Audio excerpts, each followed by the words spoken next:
اللهم صل على سيدنا ومولانا محمد وعلى آل سيدنا ومولانا محمد مبارك وسلم یا رب صل وسلم دائما ابدا على حبيبك خير الخلق كلهم هو الحبيب الذي ترجى شفاعته لكل هول من الأهوال مقتحم یا رب بالمصطفى بلغ مقاصدنا واغفر لنا ما مضى يا واسع الكرم فإن من جودك الدنيا وضرتها ومن علومك علم اللوح والقلم مولاي صل وسلم دائما ابدا على حبيبك خير الخلق كلهم. ناظرین کرام السلام علیکم ورحمۃ اللہ. چاہت رمضان سیزن 2 کے ساتھ آپ کا میزبان قاضی عتیق الرحمان ایک نئے پروگرام کے ساتھ آپ کی خدمت میں حاضر ہے. ماہ مبارک رمضان شریف کی ہر گزرتی گھڑی ہمیں اس بات کا پیغام دے رہی ہے کہ رحمتوں کا عشرہ ہم سے ودا ہو چکا ہے اور مغفرت کا عشرہ ہم سے رخصت ہوا چاہتا ہے. ناظرین کرام رمضان المبارک کا بنیادی مقصد، روزے کا بنیادی مقصد تقوی کا حصول ہے، طہارت کا حصول ہے، تزکیہ نفس ہے. اللہ رب العزت نے قرآن مجید فرقان حمید میں یہ ارشاد فرمایا یا ایھا الذین آمنوا کتب علیکم الصیام کما کتب علی الذین من قبلکم لعلکم تتقون. یہ ساری باتیں بیان کرنے کے بعد کریم رب نے روزے کا مقصد بیان فرما دیا لعلکم تتقون. اللہ رب العزت نے مسلمانوں پر کرم نوازی کی، اپنی رحمتوں سے نوازا، اپنے فضل سے نوازا، مغفرت کی گھڑیاں اور ساعتیں عطا کی اور عذاب جہنم سے اور نار جہنم سے آزادی کی نوید بھی سنائی. وہ کریم رب ارشاد فرماتا ہے کہ اے میرے بندے تو مجھ سے سوال کر میں تجھے عطا کروں گا، تو مجھ سے مانگنے والا بن، اپنے دامن طلب کو پھیلا، اپنی جھولیوں کو پھیلا کر مجھ سے طلب کر، میں تیری جھولی کو بھر دوں گا. ناظرین کرام آج ہمارے ساتھ ہمارے انتہائی معزز مہمان تشریف فرما ہے. میں ان کا تعارف آپ سے کرائے دیتا ہوں. میرے آج کے اس پروگرام کے پہلے مہمان ہیں حضرت علامہ محمد سجاد حسین شامی صاحب، جو معروف شخصیت ہیں. آپ کتب کثیرہ کے مصنف، مؤلف اور مترجم ہیں. علامہ سجاد حسین شامی صاحب نے شام سے اسپیشلائزیشن کی عربک لینگویج اور لٹریچر میں. ایک بہت وسیع کام تھا آپ کا اپنے پی ایچ ڈی کے تھیسس میں. ان سے انشاءاللہ اس حوالے سے بھی اگر وقت ہوا تو ضرور ہم انشاءاللہ بات کریں گے. ان کے ساتھ ہمارے تشریف رکھتے ہیں ہمارے آج کے دوسرے مہمان ثنا خان رسول ہیں اور ACCA کی ڈگری حال ہی میں انہوں نے کمپلیٹ کی ہے اور یہ آج کل ایک ملٹی نیشنل کمپنی میں ملازمت کر رہے ہیں. خوشی کی بات یہ ہے کہ ایسے ماحول میں جب نوجوان نسل تیزی سے بے راہ روی کی طرف جا رہی ہے، ان جیسے نوجوان اللہ اور اللہ کے رسول کی محبتوں کے فروغ کے لیے اپنا کردار ادا کر رہے ہیں. میں آپ دونوں کو آج کے اس پروگرام میں خوش آمدید کہتا ہوں. السلام علیکم ورحمۃ اللہ وبرکاتہ. وعلیکم آپ کا بہت شکریہ، آپ تشریف لائے. ناظرین کرام آج ہم اپنے پروگرام کا آغاز مدح پیغمبر سے کرتے ہیں. بارگاہ رسالت مآب صلی اللہ علیہ وآلہ وسلم میں ہدیہ عقیدت پیش فرمائیں گے محمد سعد اللہ. حبیب رب العلا محمد، حبیب رب العلا محمد، شفیع روز جزا محمد، سبحان اللہ. نگاہ کا مدعا محمد، خیال کا سرا محمد، سبحان اللہ. نگاہ کا مدعا محمد، خیال کا آسرا محمد، درود بھیجا ہے خود خدا نے،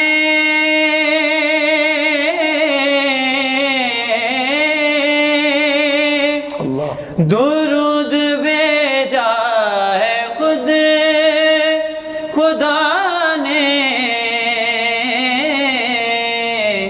رموز کو کہ کون جانے، کہیں وہ محمود کبریا تھے، کہیں وہ محمود کبریا تھے، کہیں لقب ان کا تھا محمد، سبحان اللہ سبحان اللہ۔ اسی تمنا پہ جی رہا ہوں، اسی تمنا پہ جی رہا ہوں، کہ جا کے روزے کی جالیوں پہ سناؤں حال دلی میں ان کو، سناؤں حال دلی میں ان کو، سنے میرا ماجرا محمد، نگاہ کا مدعا محمد، خیال کا آسرا محمد۔ سبحان اللہ سبحان اللہ، ماشاء اللہ، اللہ تعالیٰ برکت عطا فرمائے۔ بہت خوبصورت ترائے میں آپ نے بارگاہ رسالت مآب صلی اللہ علیہ وسلم میں ہدیہ عقیدت پیش فرمایا۔ علامہ صاحب، ہماری اس ٹرانسمیشن کا مقصد، نعت رسول مقبول صلی اللہ علیہ وسلم کے پڑھنے کا مقصد، اللہ کے پیارے رسول صلی اللہ علیہ وآلہ وسلم کی محبت کا فروغ، لوگوں تک اللہ اور اللہ کے رسول کا پیغام پہنچانے کی ایک صحیح ہے۔ یہ ماہ مبارک رمضان شریف کی ان گزرتے لمحات میں ہم اپنے ناظرین کے لیے آپ سے یہ جاننا چاہتے ہیں کہ اللہ تعالیٰ نے بار بار مختلف جگہوں پر تقوی اختیار کرنے کا حکم ارشاد فرمایا ہے۔ یہ جو فرضیت صوم ہے، اس میں کریم رب نے جو آخر میں جو لفظ ہمارے لیے رہنمائی کے طور پہ، مقصد روزہ کے طور پہ بیان فرمایا، لعلکم تتقون، تو لعلکم تتقون سے ہم مراد کیا لیں گے؟ بسم اللہ الرحمن الرحیم۔ لعلکم تتقون، قاضی صاحب، یہاں پہ اللہ رب العزت نے جب آیت صوم میں ذکر فرمایا تو خطاب اہل ایمان کو کیا، یا ایھا الذین آمنوا، اے لوگو ایمان والو، کتب علیکم الصیام، تمہارے اوپر ماہ رمضان شریف کے روزے فرض کیے گئے ہیں، کما کتب علی الذین من قبلکم، جس طرح تم سے پہلے لوگوں پر، امتوں پر روزے فرض کیے گئے تھے، لعلکم تتقون۔ تو یہاں چونکہ تعلق تتقون کا اہل ایمان کے ساتھ ہے تو یہاں یقینی معنی مراد لیا جائے گا کہ چونکہ تم اہل ایمان ہو تو یقیناً جب تم روزے رکھو گے تو اللہ رب العزت تمہیں تقوی کی دولت بھی عطا فرما دے گا۔ اور اسی حوالے سے سورۃ الحجرات شریف میں بھی اللہ رب العزت نے فرمایا، ان اکرمکم عند اللہ اتقاکم، بے شک تم میں سب سے زیادہ معزز ترین شخص وہ ہے جو سب سے زیادہ متقی ہے، سب سے زیادہ پرہیزگار ہے۔ اور تقوی جو ہے اس کو علماء نے بنیادی طور پہ 3 انواع میں تقسیم کیا ہے۔ پہلے فرماتے ہیں اتقاء شرک، کہ تقوی یہ ہے کہ انسان جو ہے ایمان والا، اہل ایمان، شرک سے اور شرک کے تقاضوں سے بچے، اتقاء الشرک۔ اس کے بعد دوسرے نمبر پہ فرمایا اتقاء المعاصی والسیئات، نافرمانیوں اور گناہوں سے بچنا، یہ بھی تقویٰ ہے۔ اور تیسرے نمبر پہ فرمایا اتقاء الشبہات، کہ جو شبہات ہیں، جن امور میں شبہ پایا جاتا ہے، ان سے بھی بچنا جو ہے یہ تقویٰ ہے۔ تین چیزوں کو آپ نے بیان فرما دیا کہ جی، اتقاء الشرک، اتقاء المعاصی والسیئات اور اتقاء شبہات، یعنی شبہات سے بھی۔ اور اگر ہم اس بنیاد پہ علامہ صاحب دیکھیے، ہم آج بڑے بڑے گناہوں میں مبتلا ہیں، جی، لیکن تقویٰ جو ہے وہ تقاضا کرتا ہے کہ جن چیزوں میں شبہ بھی ہے ان سے بھی ہم نے ہر صورت بچنا ہے۔ بالکل بالکل۔ اللہ اکبر۔ اچھا حضرت آپ سے ایک اور میں یہ عرض کرنا چاہتا ہوں، قرآن مجید میں ارشاد ہوتا ہے یا ایھا الذین آمنوا اتقوا اللہ حق تقاتہ ولا تموتن الا وانتم مسلمون۔ ایک اور جگہ ارشاد ہوتا ہے اتقوا اللہ حق تقاتہ۔ تو یہاں پہ بھی تقویٰ سے یہی مراد لیں گے؟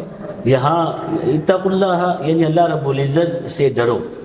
ڈرنے سے مراد یہ ہوگا کہ اللہ رب العزت نے جو جہنم تیار کی ہے، جو جہنم کا عذاب تیار کیا ہے، ان سے بچو، ایسے کام نہ کرو کہ اللہ رب العزت کی نافرمانی کی وجہ سے سزا کے مرتکب بنائی جاؤ۔ حق تقاتہ، یا اس طریقے سے تم بچو، پرہیزگاری اختیار کرو جس طرح پرہیزگاری اختیار کرنے کا حق ہے۔ اور اس حوالے سے شیخ ابو علی دقاق رحمۃ اللہ علیہ، انہوں نے بڑا پیارا معنی بیان فرمایا، رسالہ قشیریہ میں بھی یہ تقویٰ کے چیپٹر میں ذکر کیا گیا ہے۔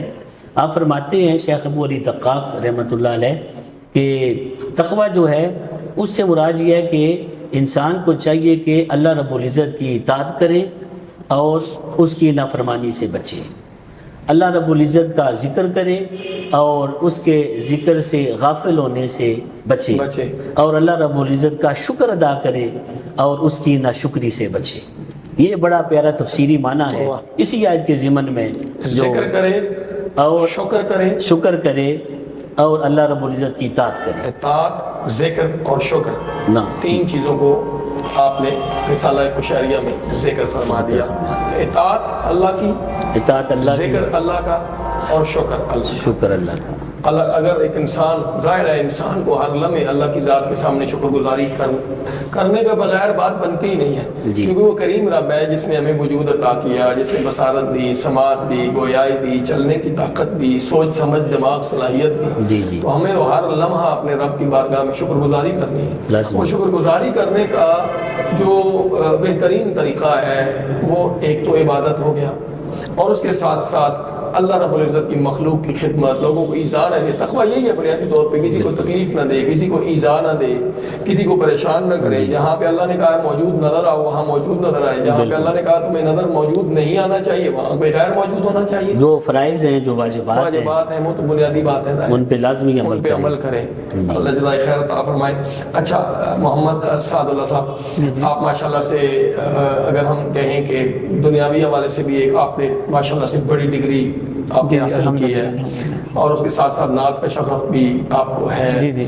آپ کتنی عمر سے نعت شریف پڑھ رہے ہیں؟ جی سب سے پہلے اللہ تعالیٰ کا شکر ہے کہ میں کوئی اس طرح کی ایج بتا نہیں سکتا کہ میں فلاں ٹائم سے پڑھ رہا ہوں۔ میں جب سے، جہاں تک میری یاد آ جاتی ہے تب سے میں پڑھ رہا ہوں، کوئی خاص مجھے یاد نہیں ہے، کیونکہ گھر میں نا میری بڑی سسٹر تھی، وہ پڑھتی تھیں تو میں انہیں سنتا تھا اور پھر میں بھی گنگناتا تھا۔ مطلب یہ کہ جب سے ہوش سنبھالا ہے؟ جی اللہ کا فضل ہے الحمدللہ۔ تو تب سے جو ہے وہ یہ سلسلہ جاری ہے، اور اللہ کا کرم ہے کہ دن بدن جو ہے وہ اس میں مزید ذوق پیدا ہو رہا ہے۔ آپ کچھ مقابلوں میں بھی میں نے دیکھا تھا، آپ مقابلہ نعت میں بھی آپ شامل رہے کافی ساری جگہوں پہ۔ جی کچھ ہیں ہمارے پاس پلیٹ فارمز بڑے اچھے ہیں، تو الحمدللہ وہاں پہ موقع ملا نعت خوانی کرنے کا۔ تو مقصد یہی ہوتا ہے مقابلہ بھی ہو کہ فروغ نعت خوانی، حضور صلی اللہ علیہ وآلہ وسلم کی محبت جو ہے وہ پھیلائی جائے، کیونکہ دین کی بنیاد محبت ہے۔ تو نعت خوانی بھی مطلب بالکل خالصتاً محبت عشق نبوی صلی اللہ علیہ وآلہ وسلم ہے۔ تو مقابلہ اور ان میں پرفارم کرنا، محافل میں، یہ سب کا مقصد یہی ہے کہ حضور صلی اللہ علیہ وسلم کی محبت جو ہے وہ لوگوں میں پھیلائی جائے۔ آپ کن لوگوں کو زیادہ سنتے ہیں؟ ظاہر ہے بندہ کسی سے متاثر ہوتا ہے زندگی سے، تو کن لوگوں کو زیادہ سنتے ہیں یا موقع کن لوگوں کو سننے کا؟ جی میں بہت زیادہ گائیڈنس میں نے لی ہے سن کے. میری فیس ٹو فیس بہت کم ملاقات ہوئی ہے سید زبیب مسعود شاہ صاحب سے، تو میں نے ان کو سن کے بہت زیادہ جو ہے نا وہ گائیڈنس لی ہے الحمدللہ. اور اس کے علاوہ بھی بہت زیادہ نعت خوان ہیں جن کا جو ہے وہ نام سر فہرست، ان جن ناموں میں سر فہرست ہے خالد حسنین خالد صاحب رحمۃ اللہ علیہ، قاری زبید رسول رحمۃ اللہ علیہ. اور ابھی میں نے جو کلام پڑھا بچپن میں انہیں بہت زیادہ سنتا تھا، الحاج خورشید رحمۃ اللہ علیہ. ان کے مجھے روزے پہ بھی حاضری کا، مزار شریف پہ بھی آپ ان کے مزار شریف پہ بھی حاضری کا مجھے موقع ملا، تو میں نے یہی نعت وہیں بھی پڑھی. اچھا آپ دیکھیں جو لوگ اللہ رسول کے لیے اپنے آپ کو وقف کر دیتے ہیں نا، وہ مرنے کے بعد بھی امر ہو جاتے ہیں. جس طرح ابھی ہمارے عزیز کہہ رہے تھے میں ان کے مزار پہ بھی گیا ہوں. بالکل. اور نہیں تو کتنے لوگ ہیں جو دنیا سے چلے گئے ہوں گے، کوئی ان کو جانتا بھی نہیں ہوگا، لیکن جو اپنے آپ کو اللہ رسول کے ساتھ بس واصل کر لیتے ہیں اور اللہ رسول کی محبت کے گیت گاتے ہیں، لوگوں میں اللہ رسول کی محبت کی باتوں کو پھیلاتے ہیں، اللہ تعالیٰ ان کو مرنے کے بعد بھی ایک زندگی عطا کرتا ہے. یہ قاضی صاحب بڑی پیاری بات ہے. حضرت سیدنا علی المرتضیٰ رضی اللہ تعالیٰ عنہ، آپ کا مجھے جملہ یاد آ گیا آپ کی اسی بات پہ.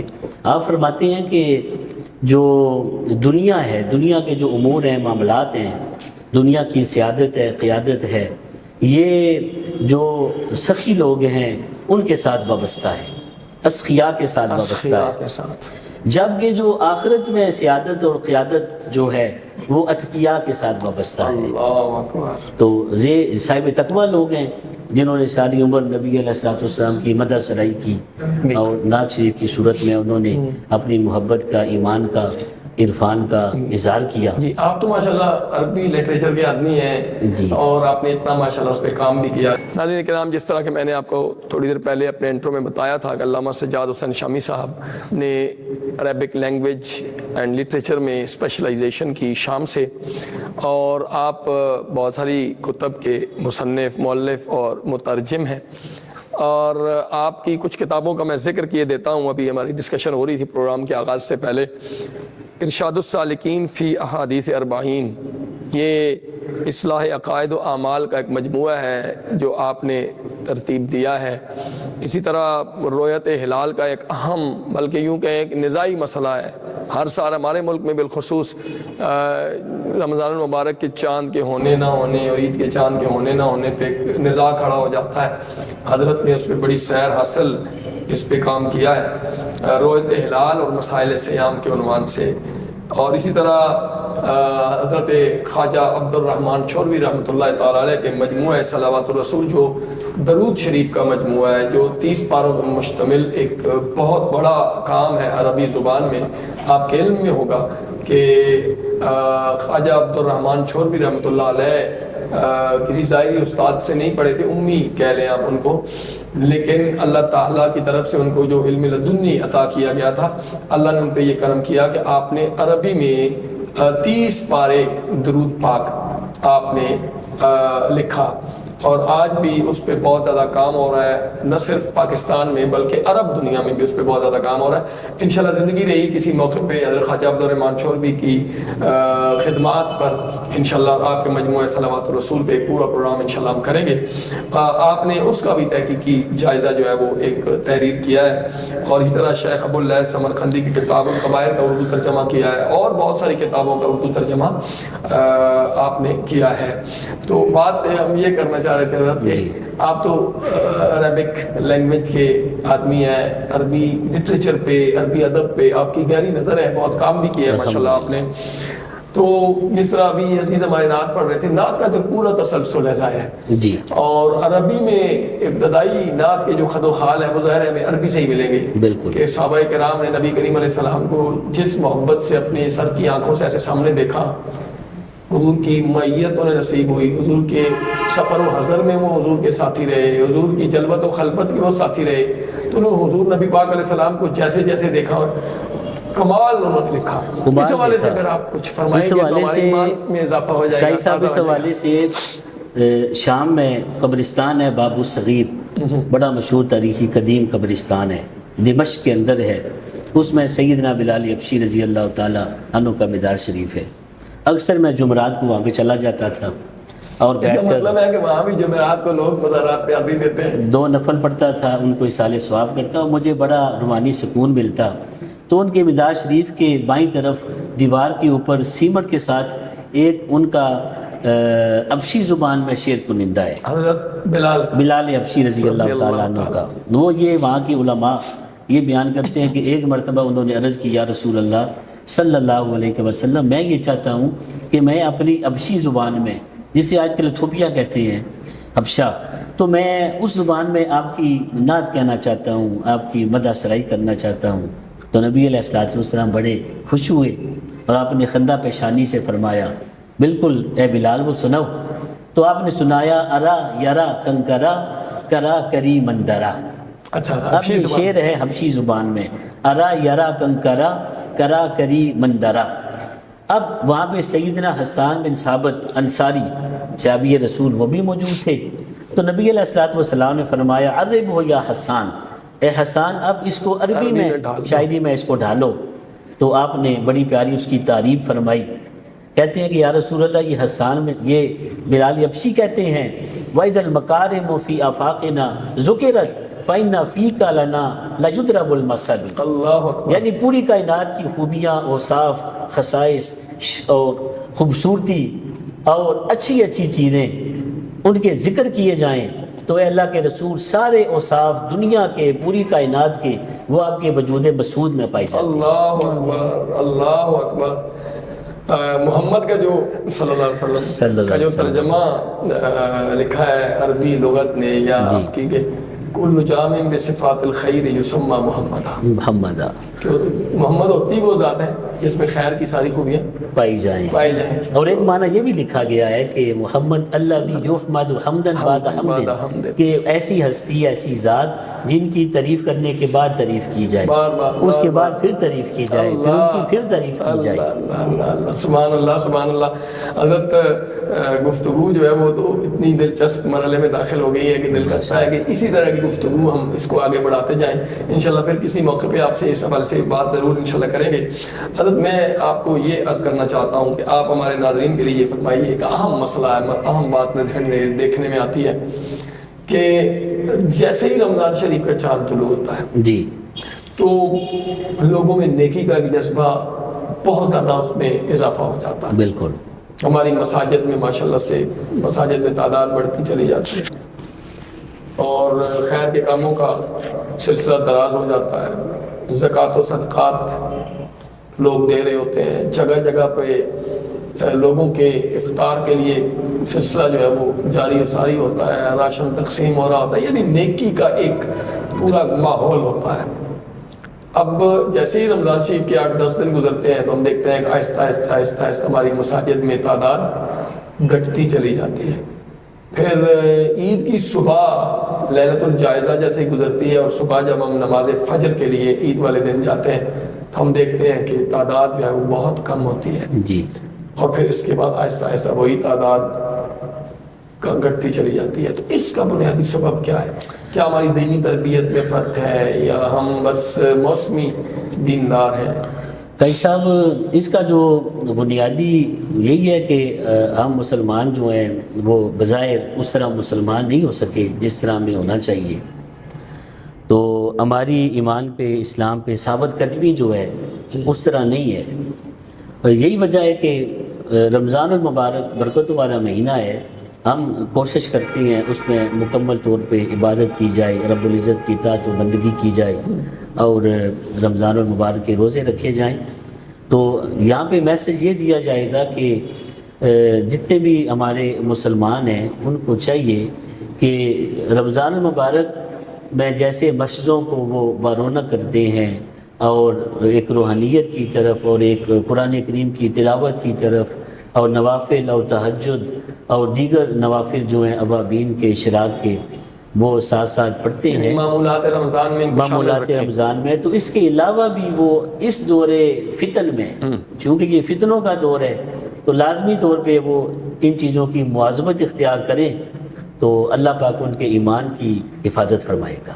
اچھا حضرت، انسان ظاہر ہے کوئی بھی کام کرتا ہے اس کا ایک رزلٹ، اس کو فیڈ بیک ضرور ملتا ہے۔ جی ہم جو بھی نیکی کا کام کرتے ہیں، ہماری اندر خواہش اور تمنا یہی ہوتی ہے کہ ہمیں دنیا میں بھی اس کا اجر ملے اور آخرت میں بھی۔ اسی لیے بار بار یہ حکم بھی آیا ہے، اللہ سب سے اہم دعا بتائیے، اللہم ربنا آتنا فی الدنیا حسنہ وفی الآخرۃ حسنہ۔ تو انسان چاہتا ہے کہ میری دنیا بھی بہتر ہو جائے، آخرت بھی بہتر ہو جائے۔ چلے دنیا میں تو الحمدللہ ہر چیز ہمیں نصیب ہے، اللہ تعالیٰ نے ہمیں محتاجیوں سے محفوظ رکھا ہوا ہے، صحیح سالم بدن عطا کیا ہوا ہے، اللہ نے گھر دیے ہوئے ہیں، اولاد جیسی نعمت، اولاد کو ماں باپ جیسی نعمت، یعنی کوئی ایسی نعمت ہے نہیں ہے جو ہمیں میسر نہ ہو۔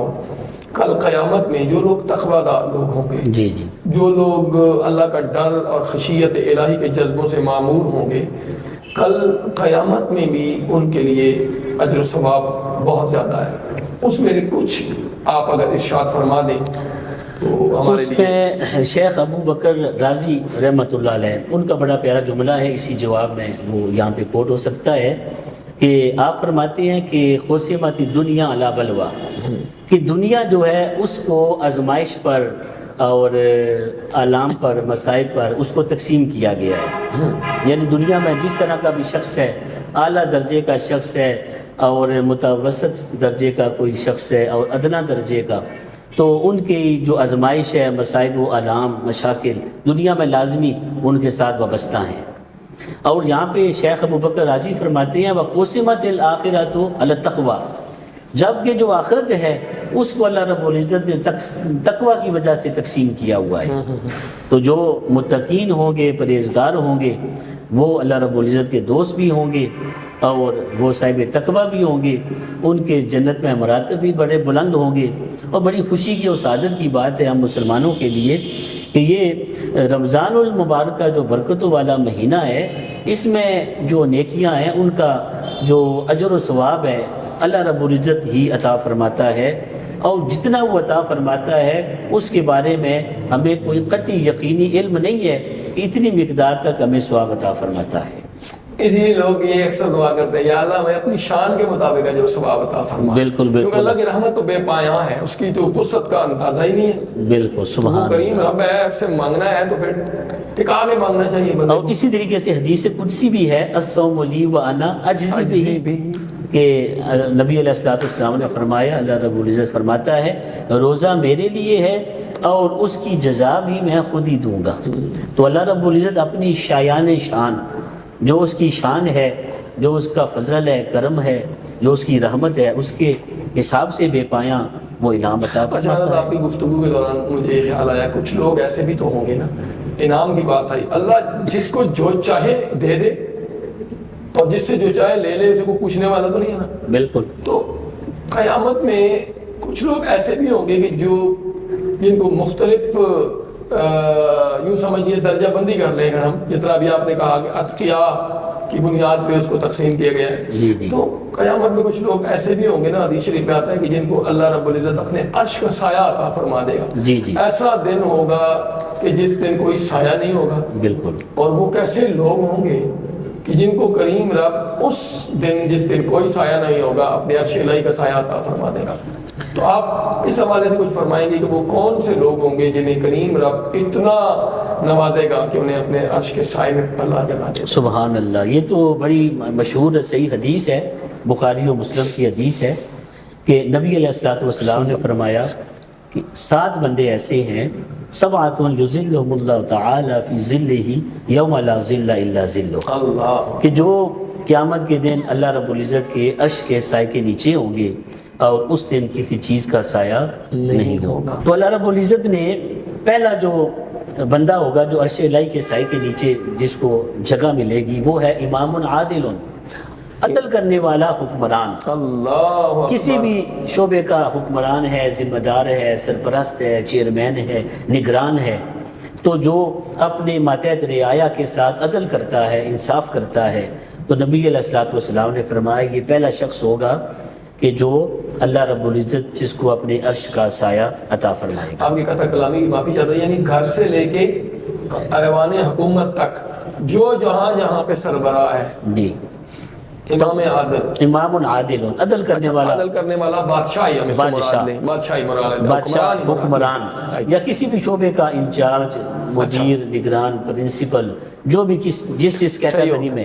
دوسرے نمبر پہ فرمایا شاب و ناشا فی عبادت اللہ عز و جل، اللہ ایسا نوجوان جو اللہ رب العزت کی عبادت کرتے کرتے جوان ہوا، اللہ، جوانی کی امنگ میں اس نے اپنی عبادت گزار نوجوان، اس کو جوانی آئی عبادت کی مانگ میں، عبادت کرتے کرتے والدین نے بچپن میں اچھی تربیت کی، والدہ نے، والد صاحب نے اچھی تربیت کی، اور وہ جوان ہوا عبادت کرتے کرتے۔ تو نبی علیہ الصلوۃ والسلام نے فرمایا ایسا نوجوان بھی کوئی معمولی نوجوان نہیں ہے، اس کو بھی اللہ رب العزت کل قیامت کے دن عرش الہی کا سایہ تھا۔ ناظرین کرام، اس حدیث کے دوسرے حصے میں حضرت جو فرما رہے ہیں کہ یہ والدین کی ذمہ داریوں میں شامل ہے کہ وہ اپنی اولاد کی بہتر تربیت کریں، ان کو اللہ رسول کی طرف لائیں، ان کو اللہ رسول کی محبت کا جام پلائیں، تو یہ والدین کی ذمہ داریوں میں شامل ہے، امام عادل اور عبادت گزار نوجوان۔ اور تیسرے نمبر پہ نبی علیہ الصلوۃ والسلام نے فرمایا وَرَجُلٌ قَلْبُهُ مُعَلَّقٌ بِالْمَسَاجِدِ، اللہ ایسا آدمی کہ جس کا دل جو ہے مسجد کے ساتھ لگا ہوا ہے، ہائے ہائے، مسجد میں اٹکا رہتا ہے، مسجد سے پیار کرتا مسجد ہی میں ہے، چلا جاؤں، جب بھی وہ حی علی الصلاۃ حی علی الفلاح کی آواز سنتا ہے مسجد میں چلا جاتا ہے، سبحان اللہ، سبحان اللہ، نیلی چھت والے رب کی طرف سے بلاوا آ گیا ہے۔ اللہ، تو یہ بھی معمولی شخص نہیں ہے جو مسجد کے ساتھ متصل ہے، مسجد کی صفائی کرتا ہے، مسجد کو آباد کرتا ہے، مسجد کے مکمل جملہ حقوق، اس کی ضروریات کو پورا کرنے کی سعی کرتا ہے۔ تو فرمایا یہ بھی کوئی معمولی آدمی نہیں ہے، یہ بھی کل قیامت کے دن جب کسی چیز کا سایہ، شجر و حجر کا، کسی بلڈنگ کا، عمارت کا سایہ نہیں ہوگا، عرش الہی کا سایہ ایسے انسان کو نصیب ہوگا۔ اللہ اکبر، سخت ترین دن مسجد کی خدمت گار، مسجد بنانے والا، مسجد کی خدمت کرنے والا، صفائی ستھرائی کرنے والا، اذان دینے والا، اور مسجد کے معاملات میں اپنے آپ جس کا دل اٹکا رہے، کریم رب اس کو اپنے عرش کے سائے تلے جگہ سائے تلے ہوگا۔ اور چوتھے نمبر پہ فرمایا وَرَجُلَانِ تَحَابَّا فِي اللَّهِ اجْتَمَعَا عَلَيْهِ وَتَفَرَّقَا عَلَيْهِ، اللہ کہ دو آدمی ہیں جو اللہ رب العزت کی رضا کی خاطر اکٹھے ہوئے، اس کی رضا اور خوشنودی کی خاطر جدا ہو گئے۔ تو یہ آج بھی ہمارے معیار یہ نہیں رہے حضرت، ہمارے معیار تو آج کل درہم و دینار ہیں، اللہ اکبر، ہمارے معیار تو اپنی آج یہی ہے، اپنی ذات ہے، اپنی ذات ہے، اپنے مفادات ہیں۔ درہم و دینار ہے، لیکن اللہ کے رسول صلی اللہ علیہ وسلم نے فرمایا کہ وہ لوگ جو آپس میں اللہ کی رضا کے لیے ملتے ہیں اور اللہ کی رضا کے لیے ایک دوسرے جدا ہوتے ہیں، انہیں بھی کریم رب اپنے عرش کے سائے تلے جگہ چار لوگ۔ اور پانچویں نمبر پہ نبی علیہ الصلوۃ والسلام نے فرمایا وَرَجُلٌ دَعَتْهُ امْرَأَةٌ ذَاتَ حُسْنٍ وَجَمَالٍ فَقَالَ إِنِّي أَخَافُ اللَّهَ، اللہ، کہ ایسا آدمی جس کو کسی حسین و جمیل عورت نے بے حیائی کی دعوت دی تو وہ ڈر گیا اور اس نے کہا کہ مجھے اللہ کا خوف ہے، تو میں کل اللہ کی بارگاہ میں کیا جواب دوں گا؟ تو نبی علیہ الصلوۃ والسلام نے فرمایا یہ نیکی اور یہ سعادت حاصل کرنے والا جو شخص ہوگا یہ بھی کل قیامت کے دن عرش الہی کے سائے کے نیچے ہوگا، یوم لا ظل الا ظلہ، کہ جس دن اس کے سائے کے علاوہ کسی اور چیز کا سایہ نہیں ہوگا۔ اور اسی طریقے سے پھر نبی علیہ الصلوۃ والسلام نے فرمایا کہ ایسا بندہ ورجل، اور ایسا بندہ انفقا، جس نے اللہ کے راستے میں اپنا مال خرچ کیا، حتی لا تعلم شمالہ ما تنفق یمینہ، کہ اس کے بائیں ہاتھ کو بھی پتہ نہیں چلا کہ دائیں ہاتھ نے کیا خرچ کیا، یعنی پوشیدہ صدقہ دینے والا، پوشیدہ صدقہ دینے والا، ریاکاری سے بچنے والا، اہم بات یہ ہے کہ ریاکاری سے بچنے والا۔ تو میں شام میں پڑھتا تھا دمشق میں، تو وہاں پہ ہمارے استاد سے ڈاکٹر شہاب الدین فرفور، تو وہ فرمایا کرتے تھے کہ الید العلیٰ خیر من الید السفلیٰ، کہ دینے والا ہاتھ جو ہے وہ لینے والے ہاتھ سے بہتر ہے۔ تو وہ اس کے ضمن میں کہتے تھے کہ ہم سب جو ہیں وہ ہمارے ہاتھ نیچے ہیں، ہم اللہ تعالیٰ سے لینے والے ہیں، ہم ابھی تک دینے والے نہیں بنے۔ تو یہ بھی ان کی ایک عاجزی ہے، انکساری ہے، سارا کچھ خرچ کرنے کے باوجود وہ کہتے ہیں کہ ہم اس کا لینے والے ہیں اور ہم دینے والے نہیں بن سکے۔ تو یہ قاضی صاحب یہاں پہ ایک اور بڑی پیاری بات ہے کہ اللہ رب العزت نے کے پیارے رسول نے فرمایا کہ جو ریاکاری سے بچتا ہے، ریاکاری ظاہر ہے علماء نے اس کو ایک شرک بھی شمار کیا ہے، الریا ہوا شرک خفی، کہ ریاکاری جو ہے وہ مخفی شرک ہے۔ تو ریاکاری دکھلاوا جو ہے اس سے بھی ممانعت کی گئی ہے۔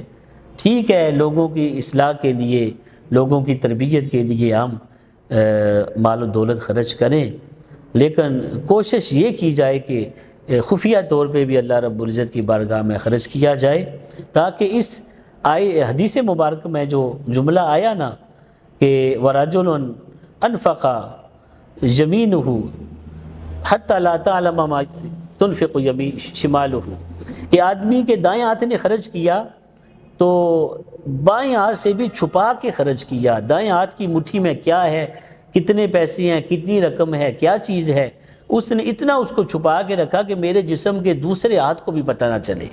اس قدر یہ ریاکاری سے بچنے کے لیے۔ اور 6 لوگ ہیں۔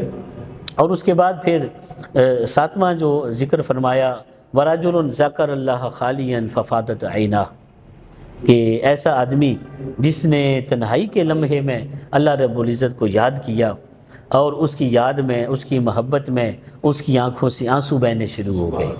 تو نبی علیہ الصلوۃ والسلام نے فرمایا ایسا آدمی بھی کوئی معمولی آدمی نہیں ہے، وہ اپنی قسمت پہ بڑا ناز کرے کہ اللہ رب العزت نے اس کو یہ سعادت عطا فرمائی ہے کہ وہ اللہ رب العزت کو تنہائی کے لمحوں میں بیٹھ کے یاد کر رہا ہے، اس کی محبت کی مالا جپتا ہے، تو وہ بھی معمولی آدمی نہیں ہے، عرش الہی کے سائے کا وہ بھی حقدار ہے۔ سبحان اللہ۔ ناظرین کرام، ہماری گفتگو اپنے اختتام کے قریب ہے۔ اختتام میں ہم انشاءاللہ نعت شریف بھی سنیں گے ایک بار پھر۔ آج ہمارے لیے اس حدیث شریف میں ایک پیمانہ ہمیں ملا ہے۔ 7 لوگوں کا علامہ شامی صاحب نے اپنی گفتگو میں حدیث مبارکہ کی روشنی میں ذکر فرمایا ہے۔ ہم اس بات پر غور کریں، کیا ہم میں سے کوئی ان 7 لوگوں میں ہے؟ اور کیا ہم ان لوگوں میں ہیں جو کل اللہ کی رحمت اور اللہ کے عرش کے سائے میں ہوں گے؟ اللہ کرے کہ ہم اللہ رب العزت کی رحمت اور اللہ رب العزت کے عرش کا سایہ حاصل کرنے والے لوگوں میں ہمارا شمار ہو جائے۔ اللہ تعالیٰ ہم سب پر رحم کرم فرمائے۔ ایک بار پھر میں سعد اللہ آپ کی طرف آتا ہوں۔ ماشاءاللہ سے آپ نعت پڑھ رہے ہیں، نوجوانوں کے لیے کیا میسیج دیں گے؟ آپ نوجوان بھی ہیں، ماشاءاللہ تعلیم یافتہ بھی ہیں، ملٹی نیشنل کمپنی میں جاب بھی آپ کی ہے، اور نعت شریف بھی آپ پڑھ رہے ہیں، تو ہماری نوجوان نسل کے لیے کوئی میسیج دیجیے، اس کے بعد آپ نعت شریف۔ جس اینگل سے میں اپنے کلچر کو دیکھ رہا ہوں تو یہ چیز میں کافی آبزرو کرتا ہوں کہ ہم یورپین کلچر سے بہت زیادہ متاثر ہیں، اور رہن سہن میں، اٹھنے بیٹھنے میں ہم جو ہے نا وہ اسی چیز کو ہم لوگوں نے اپنا پیمانہ بنا لیا۔ تو پہلا میسیج تو میرا یہ ہے کہ اپنے کلچر کو جانیں، اپنے دین کو جانیں، آپ کی دین کی بنیاد کیا ہے، اپنے دین کے قریب آئیں، اور بس یہی ہے کہ اسی میں فلاح ہے، اسی میں کامیابی ہے، اور دنیا اور آخرت کی کامیابی جو ہے وہ اللہ تعالیٰ۔ آمین۔ نعت شریف آپ ہمیں سنائیے، اور اس کے بعد ہم پروگرام کے اختتام، آپ کی نعت بھی انشاءاللہ پروگرام کا اختتام۔ دل میں اترتے حیف سے مجھ کو ملا پتا تیرا،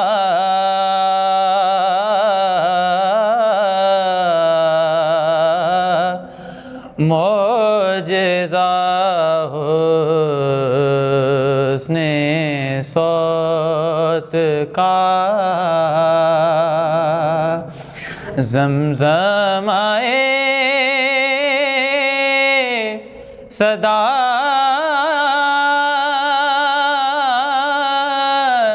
تیرا،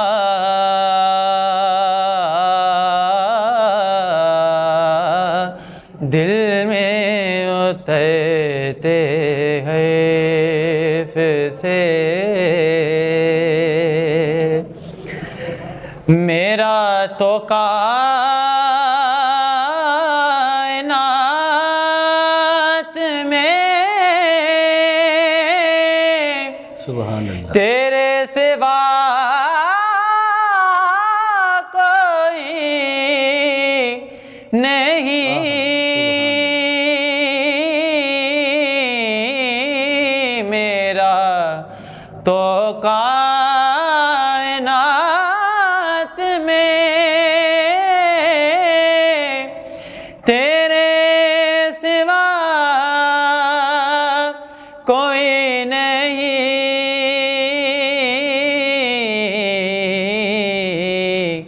عرض تیری سماں تیرے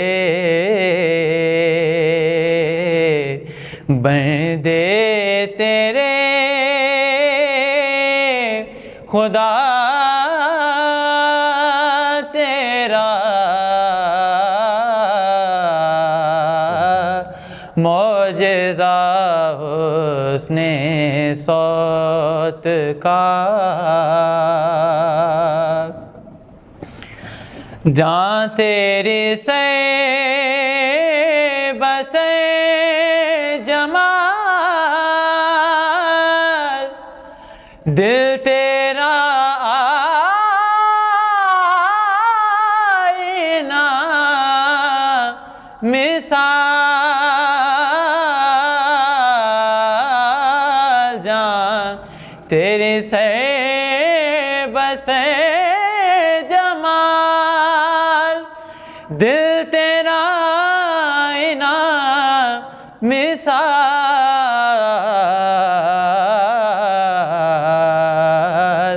تجھ کو تیرے عدو نے بھی دیکھا تو ہو گیا